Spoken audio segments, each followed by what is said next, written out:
Hi, Nigel. Thanks so much for joining me on the Spiritual Awakener. I can't wait to hear your story about how you spiritually awakened and how now you serve the collective with that awakening that you experienced. So thanks so much for joining us here. And how are you feeling today? I'm feeling fantastic, Susan. Absolutely delighted to be on your show today. Really, really looking forward to getting into some deep concepts with you. And yeah, thank you so As we much for do, inviting me as we on. always do. Exactly. Yeah, Exactly. great. So what was it that you feel was maybe one pivotal moment in your life that led you to feel, oh my goodness, there's so much more to life than just this physical body and this brain that we have? To be honest, you kind of asked me that question the other day, and like I have so many times in my life where I've had spiritual awakenings, at different points in my life. Mm. But I suppose the initial one that kind of set it all off was when I was 20 years of age, and Yeah. I read a book by Deepak Chopra, and it Mm. was the Seven Spiritual Laws of Success. Yeah. And it was talking about consciousness and universal forces and all these different kind of concepts that I didn't really know anything about. Yeah. Like intellectually, I didn't really know anything about them, but there was something in my field, in my energetic field, or in my body that just like resonated with it. It was just like, oh my God, this is it, this is it, this is it. So, I mean, for years when I was a teenager, I used to I was always looking for answers. I was always trying to find out, like, there has to be more to life than this. There has to be more to life than just what people talk about and, you know, working 9 to 5 and making money and, all this kind of just kind of rat race striving stuff. And I was The like, there hard has to be work more. concept, huh? So the concept of you have to work hard to succeed. Exactly, Mm. exactly, exactly. And I just thought there has to be more, like, So, like, I don't know. I kind of started. I was always fascinated with kind of space and with kind of sci-fi and stuff like that. When I was a kid, I used to watch Star Trek and all that. I was always into like martial arts and kind of Bruce Lee movies and all this type of stuff. So I always had kind of an inclination towards the mystical and And the the kind of energy, out the using there. energy with force in a way. Yeah, Yeah. exactly. Yeah. Well, I mean, yeah, I mean, obviously subconsciously I was attracted to it, in that way. But I mean, as a kid, I suppose it was just the wonder and the excitement and the Yeah. curiosity and to think, just stuff that you just wouldn't see in everyday life. But there was something else there that kind of, Yeah. gave a meaning to everything. Yeah. And, yeah, so I mean, when I was kind of 20 years of age, I was going through a really, really bad time. I was, just really, really bad time in my life. I was into drugs at the time, and I was hanging around with the wrong crowd and all that type of stuff. And I just got to such a low point, and I was just like, just give me something. There has to be more to life than this. Please, please give me something. Like, and I just walked into a bookshop one day, and the book Love Seven that. Spiritual Laws just jumped out at me, like literally jumped into my hand. And as I said, I started reading it, and it just opened up a whole new world of awareness about how, the Mm. way that I thought about reality and the way that I thought about the universe and the way that we think and all these amazing things. So it was a magical, magical time for me. And yeah, I mean, it literally shaped the rest of my life. I mean, I'm 37 years of age now, so that was 17 years Mm. ago. And, the effect that event had on me has Yeah. I've never looked back since then. Yeah, and it's and what would you say to people that are perhaps listening to this and thinking, oh, there must be something, but I haven't found it yet? What would you say to them? Because There must be you something, but explained to you me. see, the thing is, right? If you're asking the question, the answer is there, right? The Yeah. answer is already in existence, in the infinite possibility that everything is. And once you ask a question, the answer will also automatically exist. Yeah. So I suppose what I would say to people, if they're in that phase where they haven't found what they're looking for just yet, just have faith in the possibility of it occurring, Yeah. and kind of enjoy the journey towards that wisdom, because there's nothing more satisfying than the journey of ignorance to wisdom. Yeah. Because when you get to Exactly. wisdom and you go, oh my God, boom, and you literally have like this supernova of awareness that just expands within your mind, and it just makes it all worth it then. And you look back at the struggle, and you look back at the confusion, and you look back at the Mm. pain and all the stuff that you went through, and you go, oh my God, you know what, it was actually worth it to get to Makes where I am sense. now. It kind of makes sense as well. And I suppose what's Yes. coming to me is about the wisdom is within, isn't it? So, we tap into this broader, expansive wisdom, but this wisdom is always within. And it's finding that part of us, isn't it, that has that wisdom that says, oh, actually, everything is here for me. I just shut it down for a while, and now I'm opening it up. So it's opening up to that expansive universal energy that is who we are, isn't it? Absolutely. So we 100%. are that, aren't we? Yes. We're living Absolutely. that. Absolutely. 100%. There are so many people that are waking up now, and I don't mean that in a kind of hierarchy way or anything like that, that some people are not, because obviously we're sharing the world with everybody, but lots of people are waking up now and realizing the old quote, the drugs don't work. Yeah. And so, you know, they've stopped working. So the highs that people have been getting, and you spoke about your experience when you were younger, the highs that we were reaching for perhaps then, we can get now from actually being in alignment, can't we, with our mission, yes, and how we are in service to others. And that I know, you know, and I know the best feeling in the world is sharing that infinite part of us that is the wisdom of the universe to everybody else, isn't yes, it? You know, like in service. So how do you do that with people? How can you share that for people to understand how you work? I suppose the simplest terms with regards to the way that I work with people is that I suppose I'm trying to help them discover their own innate wisdom within themselves. So I ask them questions and, you know, kind of direct the conversation in a way that they can discover the answers that are already there, as opposed to telling them how things are. Yes. You know, because at the end of the day, as you said, we all have the wisdom within us. We all have, you know, we are connected to everything. We are one with everything, and everything is one with us. And the ultimate, exactly. And the ultimate paradox is that we exist within the universe, but at the same time, the universe exists within us. Yeah. So, you know, I suppose I kind of just, a lot of times I just kind of let go of my own kind of viewpoints, and I just allow it to flow out of me, you know. And a lot of times I'll come up with stuff when I'm talking to someone or when I'm coaching someone or whatever that will be totally new to me, and I'll actually surprise myself in what I say. And that's coming through you then, isn't it, Nigel? So it's that stream of consciousness that's coming through you, which is through us all the time, but sometimes we just second guess it and question it. But when you're in the flow, as you are, when you're working, and I am too when I'm working, and we're in that flow of expansion, then it's trust, isn't it?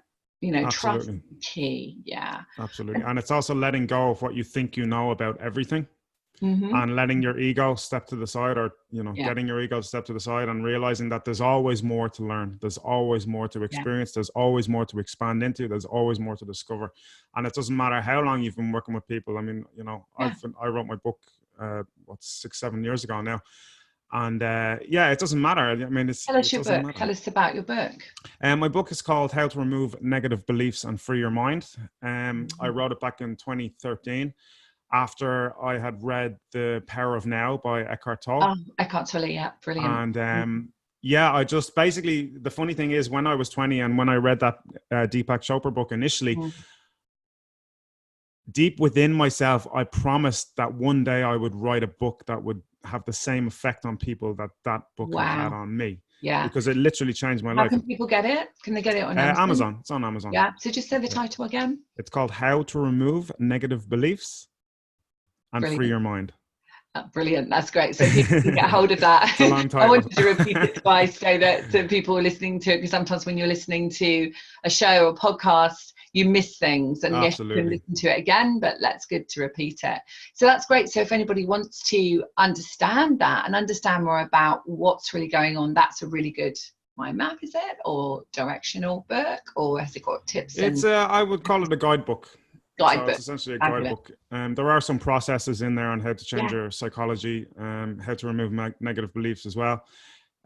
So essentially, it was just at a time in my life where, you know, I kind of became aware of how powerful our beliefs are in the way that we experience reality. Like, you know, our beliefs are kind of like the unspoken rule book about how we kind of perceive our world, and, you know, they're kind of the rules that we live by.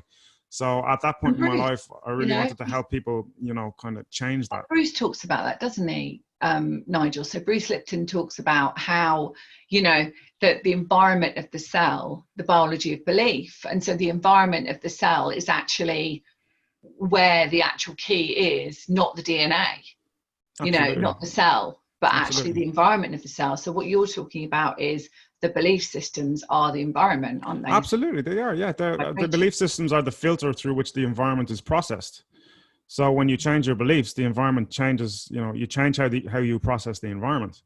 It's so So cool, isn't it, to watch that change? You know, when I work with my clients, I always say, what's your external world showing you? Because that's your key. If your external world is a really fun, great one that you're feeling abundant and happy, or if it's really difficult for you, then there's your work.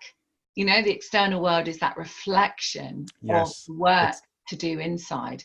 And help people understand why that happens. What is it? What are we kind of made? well, the simplest way I explain to people is that it's like a mirror, you know, like people think that, you know, I suppose based on how we've been raised to believe the way the world is, we're raised to believe that we live in a kind of a physical reality, and that, you know, based on Newtonian principles, whereby the universe is something out there that has nothing to do with us. And Yeah, we're just like these separate. little insignificant Yeah, little creatures on this little rock spinning through space.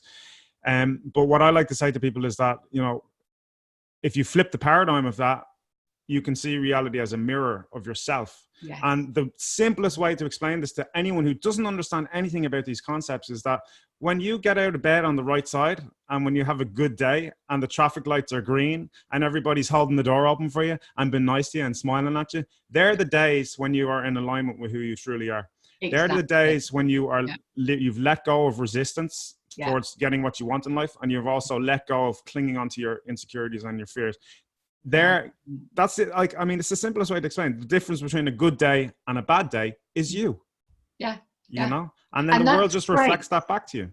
because that's about responsibility as well. And I know both of us Completely. that work with we have clients. And so the key thing I feel is about helping people take responsibility for what they have or don't have in their Yeah. And it's experience. very difficult for people to do that. It's very Sometimes difficult. it is, Yeah. yeah, because we want to say, and it's easy to say that person is the one to blame, or that person is the one to blame. They've done this to me. But Mm. I mean, there's a much broader aspect of it, isn't there? There's this lifetime, there's other lifetimes, there's epigenetics, there's ancestral stuff that we brought in as well. But just to keep it simple, if we blame someone, we're not actually taking responsibility, are we, for our No, own part in that? no, we're not. But also on the flip side of that, I do know exactly what you're talking about. And I do agree with 100% ownership and 100% responsibility, but also the struggles that we go through with other people. And say, if we do feel that we're victimized in some way, Mhm. those actual struggles and those journeys that we went through with those people also lead us to bigger and better things as Yeah, well. And a expand. lot of times people will fall away from you in your life because you've outgrown them vibrationally. Now, I'm not Exactly. saying that in a superiority sense, No? but, you know, people will fall away from your life. And the more that you kind of get to know who you are, you know, deep within, the more you'll kind of realize the type of people that you want to be around, you know, and you'll Exactly. stop kind of You feel pushing attracted against to. what you don't want, and you'll start attracting in what you do want. Yes. Yeah. Like me and you, we attracted each other. That's why I Exactly. invited you on here, because I love your energy. And we work very much with energy. And, you know, for people that don't understand much about energy, maybe, and they're listening to this for the first time, it's like going into a room, isn't it? And the old thing is where you feel attracted to talk to someone, or you feel repelled to talk to someone. And that is because there is that like, attract, Yes. like. And so sometimes people feel that, you know, actually I don't like that person, but actually it could be that there's something about them that they don't like, and that Yeah. person is reflecting Just it back mirroring to it them. back. And that's Yeah. where that mirror comes in. And that's the work to be done, isn't it? Looking at, so taking responsibility of how you feel with that person. But I love it that you said that actually these people drop away from our life. And what I've noticed definitely is that as I work with my clients, their life changes because they change, their vibration changes. So their husband changes, even though Mm. the husband's not done any work on themselves, but their Yeah. husband changes, their children are calmer around them. Let's just say if you're a woman in this situation, and people are kinder, as you said before, people perhaps move out of the way for people, and there's a kindness happening. Well, that's because they've changed. And so they are, let's say, vibrationally giving that completely different energy out to the universe. And so they're getting it back. And of course, we've got the law of attraction we could speak about as well, couldn't we? Of what we Absolutely. are attracting. That's I want exactly to right. ask you about gratitude. What do you, it's just coming to me to ask you. Yeah. So, Okay. what do you feel about gratitude?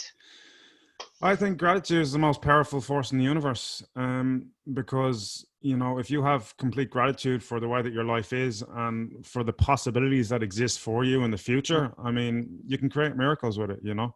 And Yeah. it's just getting yourself into that state of realizing that, you know, life is precious and, you know, life is a miracle. And, you know, if you look at things statistically, we shouldn't even be here, you know. And at the end of the day, I just think that, you know, if you can create a, you know, cultivate a habit of gratitude, I mean, you Yeah. know, that's all you really need in life. You know, you just need to be And still grateful going because to bed on it, going to sleep on gratitude. So, you know, thinking you're going to sleep on thanking for perhaps not being too over the top about it, and you don't have to be religious, just saying, oh, I've had a really great day, you know, or yeah, I've met really great people, or just having that maybe one thing that you can be grateful the for. best way I find, well, you know, back in ancient Greece, it was Stoicism, and they basically used to visualize negative things happening to their families and to their loved ones. So they'd visualize terrible things happening to their families. Now, I know this kind of goes against law of attraction, but what it does is it creates contrast, and it lets you realize, okay, if you woke up tomorrow and all your loved ones were gone, well, that would be horrible. But, Wow, you know, that's you've quite a woken up today and dramatic all way your, of your doing loved ones are here, and it's like, oh my God, Jesus, I should be grateful. You know yeah, what I mean? So it's yeah, just yeah, it's utilizing the power of your own perception to realize you don't know what you've got till it's gone. yes, So if you think about totally something agree. that you have and imagine it being gone, Yeah, well, then you realize the, you know, the value of it. It's the same with like electricity in your house or heating or hot water or a yeah, comfortable bed or a roof over your head. or Imagine you didn't Wi-Fi. have those things. Or What which? would we do without Wi-Fi now, huh? Or Wi-Fi, Yeah, exactly. Or like, iPhones, or, you know, yeah, smartphones, or whatever. You know, so there's so many different ways to kind of, you know, kind of shift your perception to realizing how fortunate you really are. You know, and I mean, if we went back in time 50 years ago or 100 years ago, I mean, think of all the things that we would be missing, you know, from our lives. You know, yeah, and it's like you just it's just a shift in perception. You know, at the end of the day, and you have everything within you to make yourself feel as grateful as you can. But yeah. it's just a shift in Mhm. perception and thinking about things in a different way. Yeah, I mean, I know that when somebody's just stepping onto their journey, it's great to have some tools, you know, some little tools. And I'm not an advocate of changing behavior. I'm more an advocate of changing the thoughts and the perceptions and the vibration so that the behavior changes. But if there were just a couple of tools perhaps you could share with the audience just to help them if they were just stepping out onto their spiritual journey, what would you say? Gratitude's a great one, but what else would you say is a really Hmm. I suppose for me, like one thing that I found out kind of beginning my spiritual journey was about body language and the way that you kind of your posture and the way that you kind of sit and the way that you yeah, stand. And if you kind of if you're slouched down and you're slouched over a lot of the time, that can actually kind of give your brain signals that you're disempowered. But if you learn to straighten yeah, your back and to kind of stand, you know, stand up straight yeah. and sit up straight, just little things like that, you know, little kind of body Tiny language little things. things, yeah. Is that about an awareness then? So it's, you're making me put my shoulders down for the purpose of the audio here, but as well as the video. But and I do quite a lot of Pilates, and so that for me is really good because I'm sitting down quite a lot doing this kind of work. Yeah. But I know that this is kind of almost like being aware, having an awareness, isn't it, of your own self and having awareness of how you project out to the world. Is that what you're kind of really saying? Yeah, yeah. I mean, I wanted to kind of refer to something that was extremely simple, you know, Yeah, and it's I yeah, think posture is extremely simple. But again, you'll notice the most confident people in the world have great posture. You know, the yeah, most unconfident people in the world don't. You know, so yeah, you'll just notice a difference between people. Like if you just walk down the street and you'll see who looks empowered, who looks disempowered in their life. You know, yeah, the people who look empowered are going to be people who are standing up straight. You know, they've got a smile on their face. They're right. You know, yeah, they're looking straight ahead of them. They're not looking down at the ground and, you know, on their phones and hunched over. You know, so yeah, it's just becoming aware because physiology and psychology are kind of interlinked. You know, and if yeah, you can learn to hack your physiology, then you can learn to hack your psychology as well. Another thing that I do is slowing down the rate of my out breath.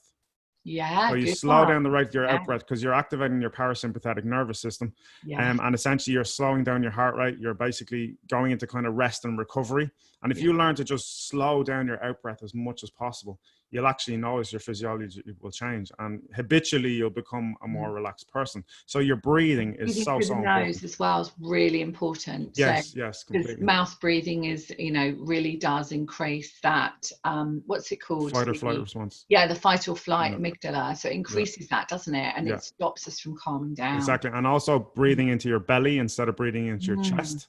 Because Yeah, when you're a baby, when you're born, babies are belly breathers. If you ever see a baby lying down, you'll always see yeah, its little belly goes up. And it's only, yeah. as we kind of get older, then we start to learn to breathe into our chest. And is that because Um, we're holding on? Because we're well, like yeah, holding our it is, breath, because it's funny and because I do it a lot. I do it a lot, and I mm, have one of my friends. She always points it out to me, like, and I do it a lot where I'll breathe into my chest and I forget to breathe into my belly, yeah, like, and it's almost like you're holding this kind of yeah, energy, and it's like yeah. you I don't know. It's funny, but I always notice when I take back control and I breathe, into my belly. I always just notice it. I just feel a lot calmer within my body, like, Mm. So So it's little things like that. yeah, that's really helpful. So for people that are listening, one of the things I really wanted to talk to you about was mission. So my favorite thing is helping people get on their mission. And that doesn't mean they have to do what we do or anything like this, but their mission is something that excites them, gets them up in the morning. They don't feel like they're working. What would be the thing that really stepped you on your mission? What would you say? Because now you're living your mission and having a great time, as I am. And we're just having a great time here, aren't we? Interviewing. Absolutely. But so what would you say is the one thing that really stepped you fully into your mission of service? I don't know. Like, for me, I just love having deep conversations with people, and if my conversations can help people have realizations about themselves and Brilliant. Yeah. realizations about what's possible in their lives, for me, that's the most rewarding thing. When somebody turns around to me and says, "Oh my God, I never thought of it that way. Yeah. Oh my God." And they just go, you can Yeah. just see it, the change in them, and they just go, and then everything changes. And A then a light week bulb. later, they're telling you exactly a light bulb moment, Yeah. an aha moment, Yeah. a breakthrough, whatever name you want to call it. But yeah, I don't know. It's just, for me, the most rewarding part of my work is having someone be grateful to me for what I've done for them, Mm. for helping them discover their own power. Yeah. Because that's what it is. That's all it is. I'm not like this guru. I'm not this amazing individual. I'm just somebody who is showing Yeah. people how to think differently about themselves, Yeah. and because you already have the power within, like, it's the reason I called my podcast Journey Within. Yes. Was because about your podcast. Yeah. so yeah, I started a podcast there back in April, and it was titled Journey Within. Journey Within, and I had yourself, beautiful Susan. I had you on. You were one of my guests. You're so great. And yeah, so the reason I called it Journey Within was because we have everything we need to, fulfill our desires and live the life of our dreams within us. Yes. But you need to journey within yourself to discover that truth. Okay. Yeah. And that's why I called it Journey Within. Huh? It is. Not at the completely. time. Not at the time. Well, there's ups and downs. When we look back. There's certainly bumps. Oh, that happened. Oh, now I get it. Yeah. It's amazing. But yeah, so I mean, the whole point of that was the fact that, you have everything. You already have everything within you. You have it all there, and it's so hard to grasp that concept. And so many people, like, you say that to them, and they're like, "What the hell does that mean?" No, I don't. I don't know how to do this. I don't know how to do that. Yeah. I don't have the money to do this. I don't have the money to do that. But what they fail to realize is that, they are infinite possibility, and every single day they are experiencing possibilities based on their beliefs, based on their perceptions, based on their focus of attention, what they're giving their energy to in their day-to-day lives. Yeah. And and it's just, if you can kind of realize that, I mean, think about the possibility of you being born. I mean, it's like, infinite to one. Like, it's just, the fact that your parents left the house at a certain time, or that they met each other in that little place, or the fact that they got on that bus or got into that car, or there's just so many different kind of variables that affect the outcomes of things. And it can't be coincidence, can it? We've got astrology, we've got science, we've got the spiritual, all of it put together. There isn't a coincidence. I don't really believe in coincidence. No, everything is all in it's all alignment. guided, it's all guided in some way. And whether or not we can explain it, depending on what level of consciousness we're observing it from. There's been times where I just get it all and I'm like, oh my God, I get it. And I see synchronicities everywhere. And, I'm like, Parking yeah. spaces, that's a good one. I've been getting parking spaces since I saw The Secret in 2006. And ever since then, I get them everywhere. And my mum even says it to me. My mum says, oh, Nigel's going to get a parking space. I'm like, yeah, we'll get a parking space. Watch me.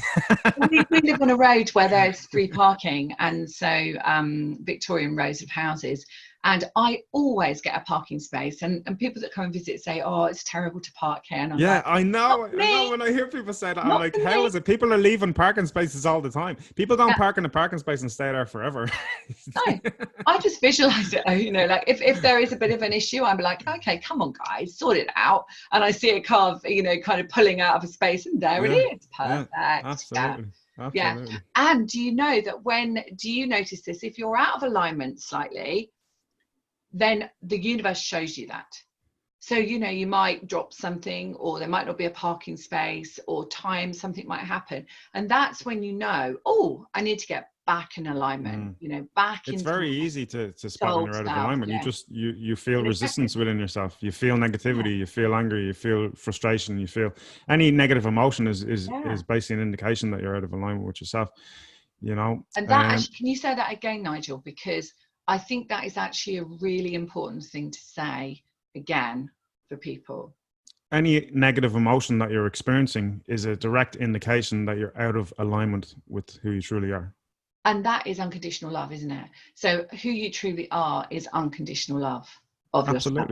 So when you're out of alignment with that, then there'll be something that niggles you or makes you feel frustrated, or, and in my case, sometimes getting the children ready for school in the morning and getting their shoes on and making sure we're out of the door at a certain time. You'll have this all to come, Nigel, at some point. And it's the balance of being in your center of unconditional love, and then also being that 3D, 4D reality of linear time restraints. And that's the only time I would say that I shift out of my alignment. But, this also leads me to say that anybody listening to this, we don't always get it 100% in alignment 100% of the time, do we, Nigel? It's like, we are a human being, a soul having a human experience, and we're not perfect, and no one's perfect. And I think it's really important for people to realize that if they have a day where they're really angry, really upset, or whatever it might be, it's okay, because they can come back to that center and that peace that is 100% always within. We just have to find it. Absolutely. And that's one thing I used to do terribly, was I used to beat myself up anytime I wasn't in a good mood, or anytime I was, angry or anything, and I would say, what's wrong with me? I shouldn't be this way. And I'd beat myself up for beating myself up for beating myself up. Right.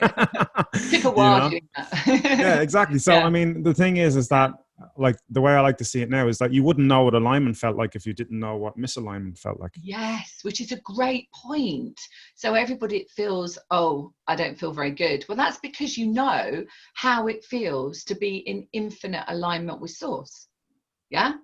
And so that's a really good thing, isn't it? To sometimes be out of alignment, so you can say, it is. Oh gosh, okay, I know exactly how to get back into alignment. All I say to myself is, it's necessary contrast. This is necessary contrast. And it's also indicating that I need to get back into alignment. But I don't need to beat myself up because I'm not in alignment, because if I wasn't in alignment, I wouldn't know the difference between the two. Sure. Do you know what I mean? You need to know the difference. Yeah. So don't beat yourself up because you're not in alignment. Just get back into it. Now you're aware. Awareness is the first step. Now take action to direct your mind to get back in there. That witness to who you are, really sharing the world with everybody else. And that when I teach my children is that every single person is exactly the same, soul in a body having a human experience, but we all have our own sets of experiences that have led us to decide about the world and about people.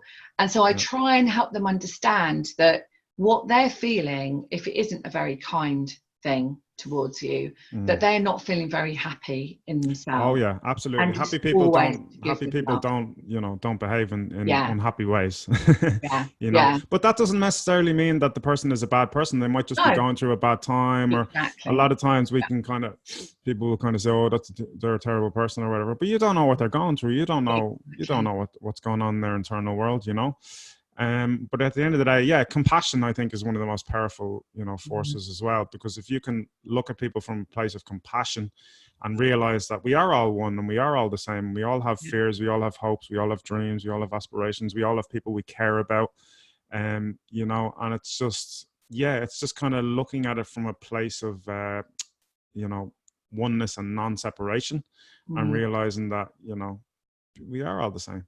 We really are, you know. And we're coming to the end of this interview now, but what I just want to say, before we help people understand how to get hold of you, is that there's only fear and love, isn't there, Nigel? Yeah. And there's like a spectrum of fear, anger, etc., and neutrality, and then love and acceptance. And but so if we're feeling that fear, we're not in the love. So all we need to do is get to that place of feeling love, but not to beat ourselves up that if we're in the anger or the frustration, because that's a good place, because else we'll be in numbness. Absolutely. And no feeling, and the feeling of separation to source. So yeah, it's like that disconnect and connect.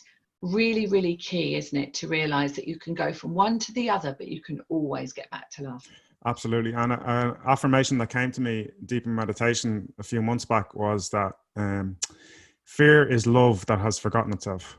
Oh, I love that. Fear is love that has forgotten itself. And the other thing is false evidence appearing real. Yeah, which I really like too, because it's not real. It's just somebody's perception of what that was. Yeah. Yeah, which absolutely. is great. So Nigel, thanks so much for being here. I've had a brilliant time, and I hope you have as well. So how can people get hold of you? How can they get hold of you and speak to you? They can get me on Facebook, Nigel Paul Miller. My website's also nigelpaulmiller.com.